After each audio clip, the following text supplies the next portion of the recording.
The Lakers and the Clippers met for the third time this season, both with 2-game winning streaks heading in. But why was it the LA Clippers that had their best first half of the season and ended up being the team to continue their winning streak? Gonna be talking about it all on today's Locked On Clippers. You are Locked On Clippers, your daily Los Angeles Clippers podcast, part of the Locked On Podcast Network, your team every day.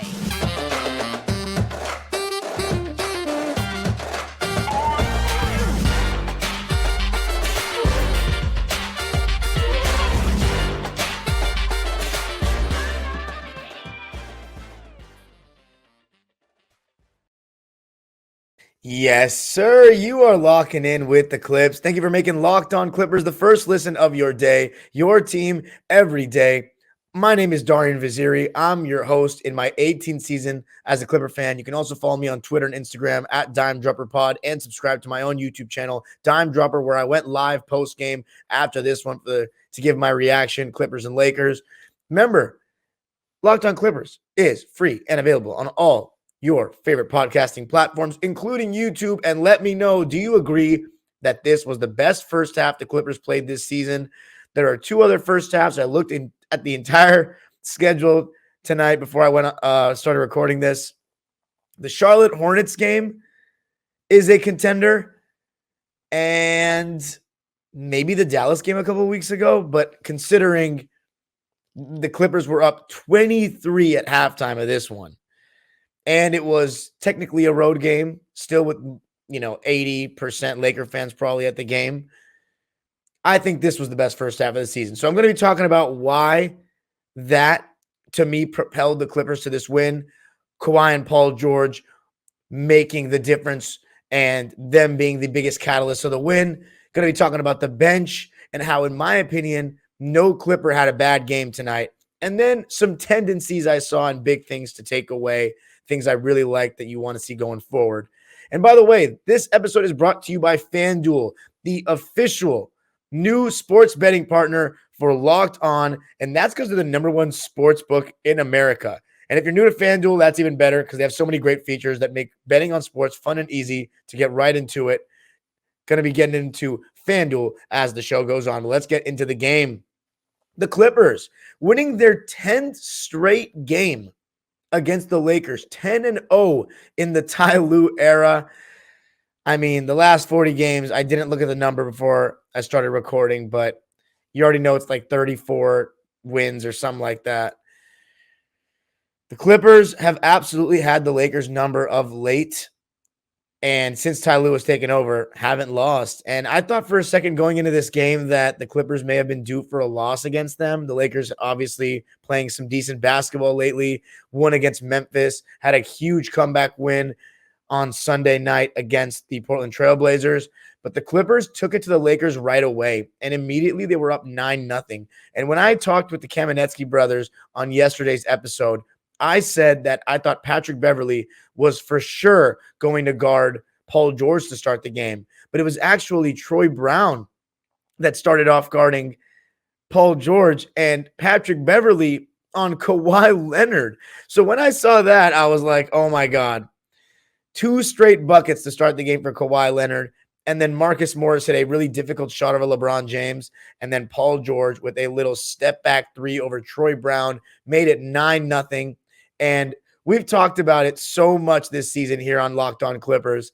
It seems like every team the Clippers play starts out hitting shots, especially from 3, before the Clippers do.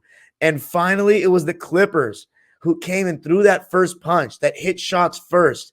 And I don't think it was because the Lakers were playing horrendous defense in the beginning. I think as the game went on, the Clippers found a lot of ways to exploit them. But that first little push, that 9-0, that 17-7, that was just elite shot making. But also, if you look at it, Kawhi Leonard is being guarded by Patrick Beverley. That's a mismatch right then and there. The Lakers, ultimately, the theme of this game and the takeaway is without Anthony Davis, the Lakers just don't have the size to match up with the Clippers on the wings. They don't have a wing. Lonnie Walker and Austin Reeves are 2 of their shooting guards that have shown a propensity to guard wing players decently this season. Definitely better than Dennis Schroeder and Patrick Beverley can do, despite the fact that they're two pesky guards that are going to pick you up 94 feet. And they were doing a little bit of that to Paul and Kawhi. They're just not, and Reggie Jackson. You don't want 6'2 guys guarding 6'7, 6'8 guys. And the Lakers just don't have many wings. And obviously, Rui Hachimura is going to hopefully, for them, come in and help that. But the Clippers just have too much size in that sense. And before you knew it, Kawhi Leonard was getting double teamed, and he was swinging the ball, and the Clippers were moving the ball well and finding guys for open threes. I mentioned Paul George and the Clippers going to try to attack Thomas Bryant in the pick and roll, make him guard. And the Clippers were getting good stuff out of that. Paul George went all the way to the basket for a layup in that first quarter. And I thought Paul George was the aggressor in this first quarter for the Clippers, hitting threes, just getting shots up there. You love seeing aggressive Paul George, even when he's playing as that point forward role. You still love to see Paul George looking for his own shot.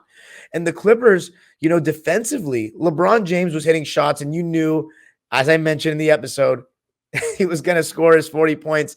He knows that streak or whatever it is. He scored 40 points against every team but the Clippers. You knew he was going to get his 40 tonight, especially when he was just hitting every single three. I mean, he had a career high in threes tonight, three-pointers made.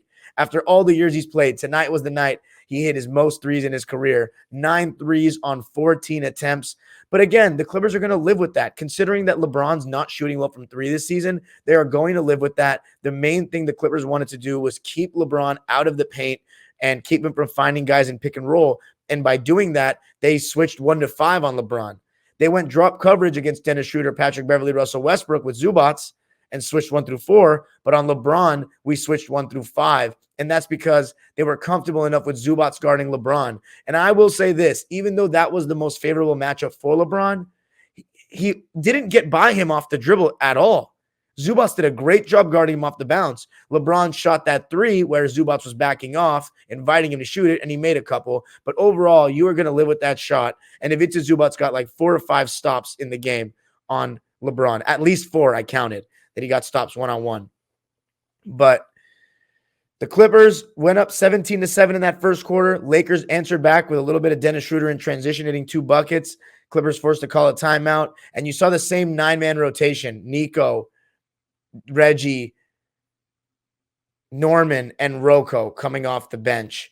And all 4 of them did their thing. And by the end of the first quarter, 7 different Clippers had hit a 3. Marcus Morris Sr., Paul George, Robert Covington, Nico Batum, Norman Powell, and Terrence Mann hit a buzzer-beating 3. Again, we saw him hit a half-court shot at the end of the first half against the Rockets last Sunday. He hits a similar shot, but from right behind the three-point line to put the Clippers up 37-30 after 1. And in the second quarter, you saw more of the same. Kawhi Leonard sat out in the beginning of that second, the normal rotation. So Paul George basically played the whole second quarter and then went out with like a minute or so left. But Paul George, despite 4 turnovers in that quarter alone, that was really getting crazy. He was getting so reckless with the ball, and sometimes his passes can be total head scratchers, and his carelessness with the ball can be so ridiculous. But overall, he was getting 2 defenders thrown at him on the drive, and Kawhi Leonard throughout the quarter was getting double teamed, and the Clippers did a really good job of just swinging the ball because guys couldn't guard Paul and Kawhi. As simple as that. And a ton of guys got open shots, and Norman Powell is just in an absolute zone right now. He was hitting everything, 4 for 5 from deep in this game. The Clippers were 15 for 23 from deep at halftime. And that's when you knew it was just a special kind of night offensively. And the shots were not that crazy. There were a lot of open shots. Nico hit a 3. Reggie Jackson hit a corner 3. And overall, the Lakers just don't have the shooting and they don't have the size. And it was 2-1. And Patrick Beverley, Russell Westbrook, Troy Brown, these guys were making it easier for the Clippers to defend. They were taking too many threes, contested threes, some with plenty of time left on the shot clock. And when Russell Westbrook's shooting threes, I'm breathing a sigh of relief here as a Clipper fan. And I know the Clippers bench and coaching staff is doing the same. He was 1 for 4 from deep, but it felt like he shot even more than that. And it was just not a bother for the Clippers at all.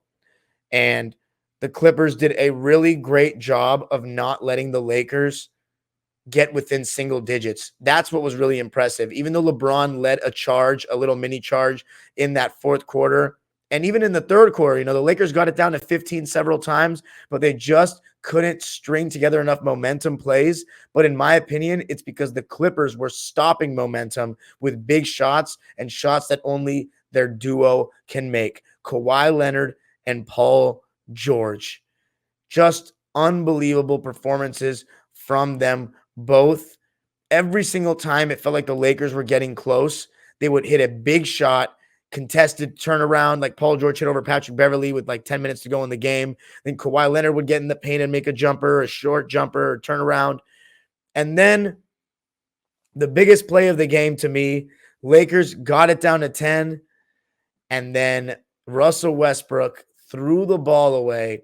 Paul George, who I thought had a very solid defensive game, better than he's had recently, even though he was falling asleep once or twice off the ball or a miscommunication that he was a part of, overall, I thought he played much better defense in this one. He was active, he was moving his feet, and he was playing with a sense of urgency, and he went and got the steal, or almost got the steal. Dennis Schroeder ended up getting the ball on the floor and threw it to Kawhi, who got an and one. And Kawhi, who overall was kind of hiding on defense in this game, still had some really nice help side blocks. And at the end, last 5 minutes or so, or last 3 minutes before LeBron got taken out, or I'd probably say it was around 2 minutes before LeBron got taken out, started guarding him. And he made a difference right away. When he got that and one, put the Clippers up by 12, I believe, or I think it was 12. Reggie Jackson made a three found by Paul George after the next Laker miss. That put the Clippers up 15. And then the cherry on top of the sundae, Kawhi Leonard guarding LeBron James. The ball goes to Russell Westbrook. Westbrook tries to drive. Kawhi gets a hand on the ball. Norman Powell throws it up to Kawhi, who dunks it in transition. Lakers call timeout and then wave the white flag. Finally, it's another team waving the white flag. The Clippers, with their first half master class performance offensively, hitting 15 threes and being up 23 points, never let the Lakers get within single digits despite 46 points by LeBron James. A really great, solid performance all the way around on both ends. And I'm going to be talking about why outside of Kawhi and Leonard, Jesus Christ, why outside of Kawhi and Paul, it was such a good performance for the Clippers, and what did we learn that we can take moving forward. Going to be talking about that coming up.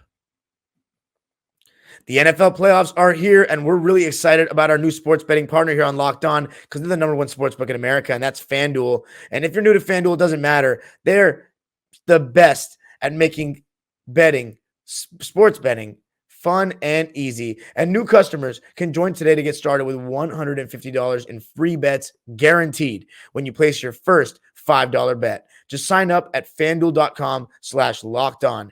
FanDuel has all your favorite bets from the money line to point spreads to player props, and you can even combine your bets for a chance at a bigger payout with the same game parlay.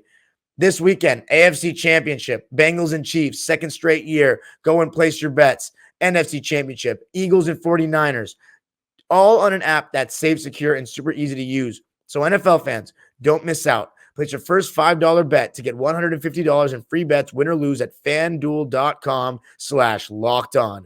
Make every moment more with FanDuel, official sports book partner of the NFL. All right, let's get back to it. The Clippers beating the Lakers 133-115, and that's one thing that stands out is the number 133. Since Kawhi Leonard's come back and is starting to get consistent games now, you see the Clipper offense going up. You see that they're climbing up in the offensive rating category, but declining in the defensive rating category, which honestly passed the eye test. I think the offensive rating thing is just a matter of getting your stars back on the court because they're going to open up open shots for other guys. Think of how many more open threes and good ball movement the Clippers are getting recently because Kawhi Leonard is drawing double teams in the post.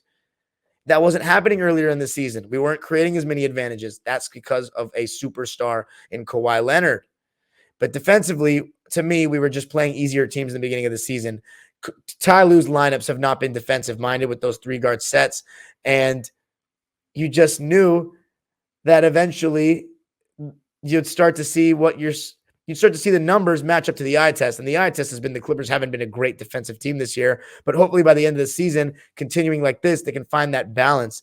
And the Clippers, we've talked about second quarters being so bad. When the last time the Clippers won a first half was, or won a second quarter.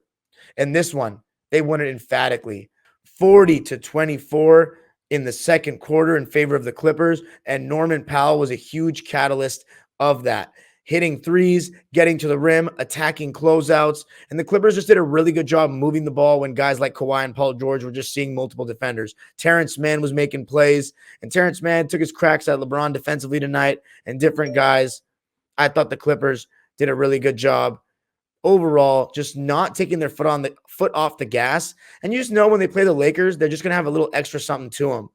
But the bench for the Clips, this was a rare occasion where no bench player on the Clippers had a bad game.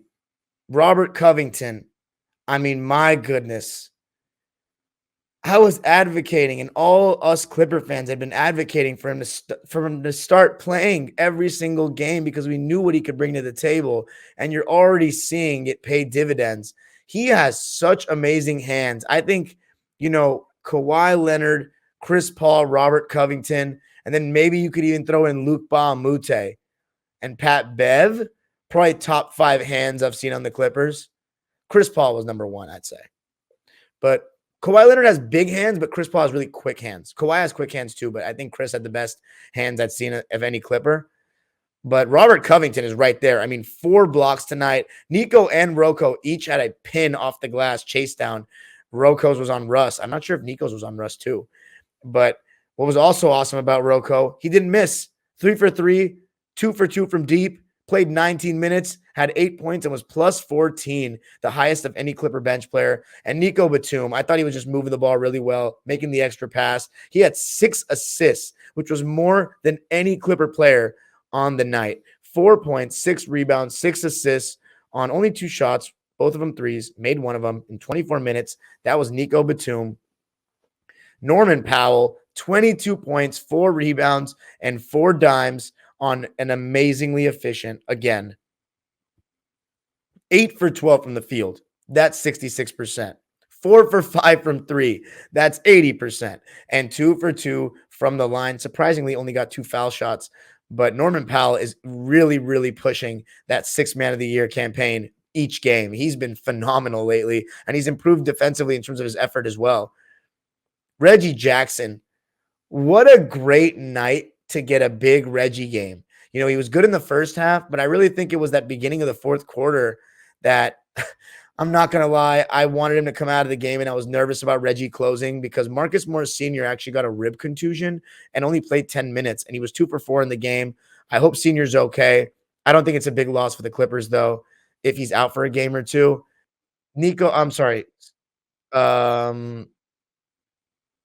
Reggie Jackson, right, was playing at the end of the game, in my opinion, or should I say before the subs, before the garbage time minutes, Reggie Jackson was playing, and I was a little bit nervous because he's going to take the ball away from Kawhi and Paul. He's a target defensively for LeBron.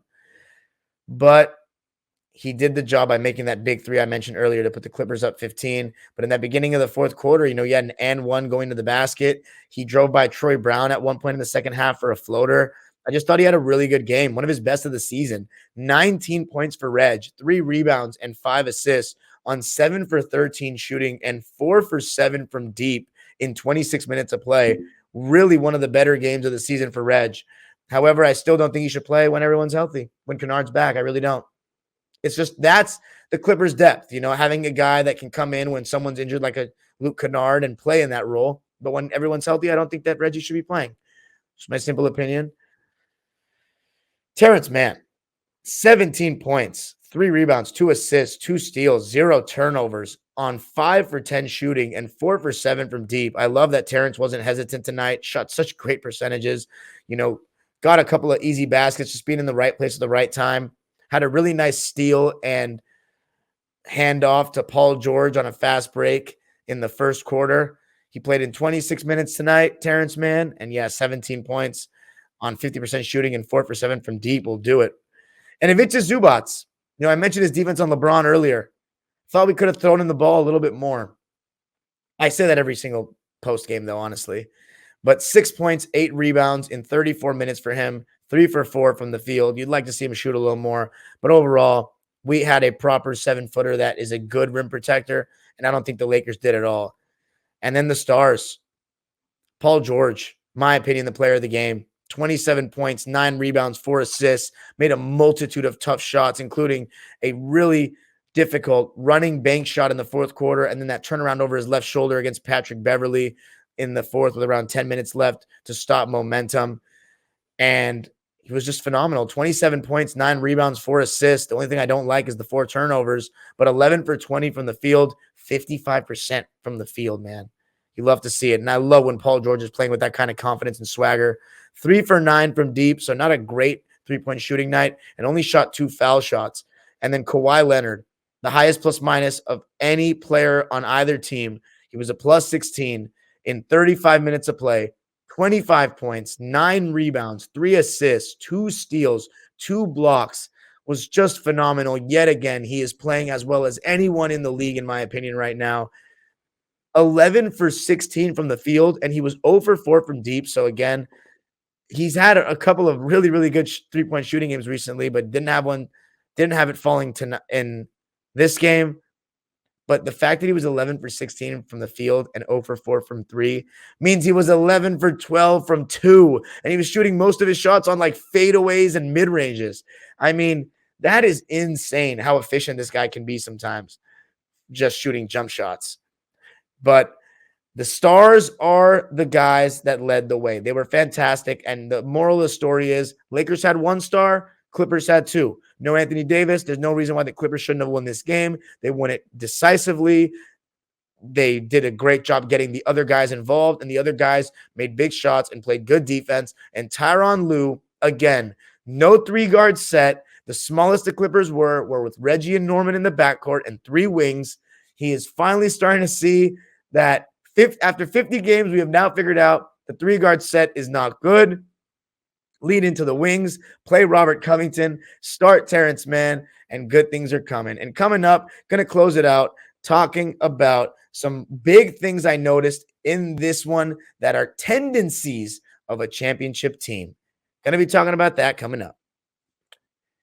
All right, so this was a really fun one for me. As I said, the best first half of the season, and hopefully it can spell something good going forward, that the Clippers will not just try to play catch up or be lethargic or not come out with a sense of urgency in first halves. Because if they can string together 4 good quarters, and in this game they got outscored in only 1 quarter, the third, by 7, but they'd already built a 23-point cushion, that's okay. Because at the end of the day, that means you're going into the fourth quarter with a 16-point lead. And the Clippers held on to that. So that's my main thing. When I say tendencies of a championship team, the fact that the Clippers didn't let the Lakers get within single digits and they were still playing a road game in which the crowd was very pro-Lakers, that is impressive to me. That's the sign of a great team. I've always said that since I was young, and I've learned this from people that spoke the game, people in the game, but sign of a great team is, when to win games on the road, you know that there's going to be a push when you have a lead. You know that the crowd's going to get into it and they're going to put pressure on you. And the fact that Paul George and Kawhi made all the momentum stopping shots, silencers, that's what it should feel like to have a star on your team, but not just 1 star, 2 stars.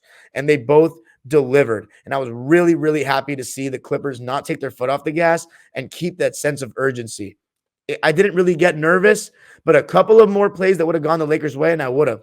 Like, for example, they also, in my opinion, sabotage themselves in ways. For example, in the third quarter, the Clippers were winning by 15. Troy Brown had just hit a 3, and now they get a stop. Crowd's starting to feel themselves. Troy Brown shoots a step-back left corner 3 contested like he's Bradley Beal. And then Russell Westbrook, they get another chance to cut it down to 13 or 12. Russ shoots a 3 with plenty of time left on the shot clock. And the next time down, he tries to get a foul and throws up a reckless shot. So we're living with those all day long. LeBron James, though, 46 points, 8 rebounds, and 7 assists on 16 for 29 shooting and 9 for 14 from deep. Again, I called it. He was going to get his 40, but did they win the game? That's all that matters. The Clippers still turn the ball over too much for me, a little bit too much. 15 turnovers in the game. Lakers only turned the ball over 7 times. 4 of those turnovers came from Paul George. So again, that point Paul George thing, the thing that's going to hurt the Clippers is Paul George's loosey-goosiness and timely turnovers. He needs to take care of the ball. And I know it's not natural for him to be doing this much playmaking and ball handling, but it's just what may need to happen with this roster.